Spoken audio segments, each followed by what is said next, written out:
সরকার mob justice বরদাস্ত করে না। অপরাধীদের যেখানে মব জাস্টিস হচ্ছে গ্রেফতার করা হচ্ছে বলে জানিয়েছেন উপদেষ্টা রিজওয়ানা হাসান।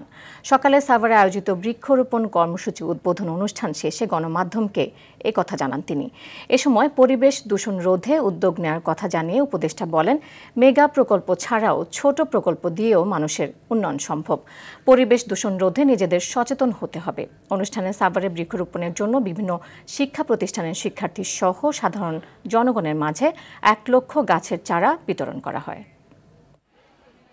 সরকার বারবার তার অবস্থান স্পষ্ট করেছে, সেটা হচ্ছে মব জাস্টিস সরকার কোনোভাবেই বরদাস্ত করে না। এখন যে ঘটনাগুলো ঘটেছে সেগুলোর সাথে কোনো সরকার বা সরকারি দলের তো কোনো সম্পৃক্ততা নেই। যখনই মব জাস্টিস ঘটছে, অন্তত গত 3-4 মাস আপনারা দেখেছেন, যেখানেই খবর পাচ্ছে সেখানেই আমরা আসামিকে গ্রেফতার করেছি।